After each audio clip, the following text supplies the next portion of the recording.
Bonjour mesdames et messieurs. Info aujourd'hui le vrai algérien quotidien 7 jours sur 7 jours, 24 heures sur 24 heures. Voir les titres. Merci. Abdelmadjid Tebboune a indiqué la position est objective avec son homologue russe. Les uns comme les autres, nous sommes tous blessés. Et il n'y a pas l'un d'entre nous. Sergueï Lavrov décryptant la crise ukrainienne. Le chef de la diplomatie russe a indiqué avoir transmis une invitation au président Abdelmadjid Tebboune, de son homologue russe, Vladimir Poutine, pour effectuer une visite à Moscou. Les deux pays prévoient de signer un partenariat stratégique qui reflétera la qualité des relations bilatérales.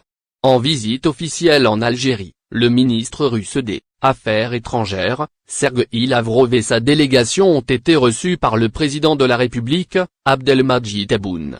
Sergueï Lavrov a, auparavant, déposé une gerbe de fleurs au monument des martyrs avant de s'entretenir avec son homologue, Ramtan Lamamra. À l'issue de sa rencontre avec le président Tebboune, le chef de la diplomatie russe a indiqué avoir transmis une invitation au président Abdelmadjid Tebboune, de son homologue russe, Vladimir Poutine, pour effectuer une visite à Moscou, dans le cadre du renforcement des relations bilatérales. Vu notre attachement au développement de nos relations avec l'Algérie dans les domaines politiques, commercial et économique, militaire, artistique, culturel et humanitaire, nous avons confirmé l'invitation du président Poutine au président Tebboune de visiter Moscou, a déclaré Lavrov lors de la rencontre avec le chef de l'État.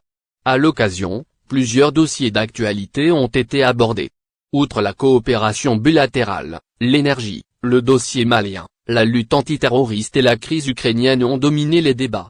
Sur ce dernier point, le chef de la diplomatie russe a tenu à saluer la position algérienne. La Russie apprécie la position pondérée, objective et équilibrée de l'Algérie sur la question ukrainienne dans le cadre des organisations internationales, a affirmé Sergueï Lavrov, tout en indiquant avoir informé en détail nos amis algériens du développement de l'opération spéciale militaire de la Fédération de Russie avec les milices du Donbass en Ukraine, mais sans pour autant révéler si l'Algérie avait proposé sa médiation diplomatique. L'Algérie fait partie du groupe de contact arabe qui s'est rendu récemment en Russie et qui a rencontré le ministre ukrainien des Affaires étrangères. C'est une initiative mesurée et utile, a-t-il déclaré. Outre le fait d'avoir voté contre l'expulsion de la Russie du Conseil des droits de l'homme de l'ONU, l'Algérie a été le seul pays du Maghreb à soutenir la Russie lors de ce vote, avec la Syrie. Lors de sa conférence de presse, Sergueï Lavrov a dénoncé les propos du chef de la diplomatie de l'Union européenne, UE, Josep Borrell qui a proposé dans une interview au quotidien britannique Financial Times d'utiliser les actifs russes gelés pour reconstruire l'Ukraine. On peut dire que c'est du vol qu'on n'essaie même pas de dissimuler, a affirmé Sergueï Lavrov.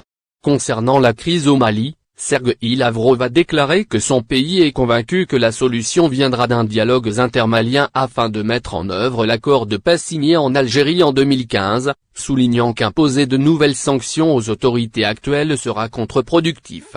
Abordant les relations bilatérales, le chef de la diplomatie russe a soutenu, un intérêt a été accordé au développement de ces relations tant sur le plan politique, économique et commercial que sur la coopération militaire, culturelle et scientifique.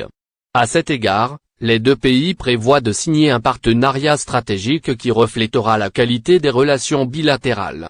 Aujourd'hui, nous avons confirmé notre intérêt réciproque pour mettre en place un nouveau document qui remplace celui de 2001 et qui va fixer les orientations de notre coopération.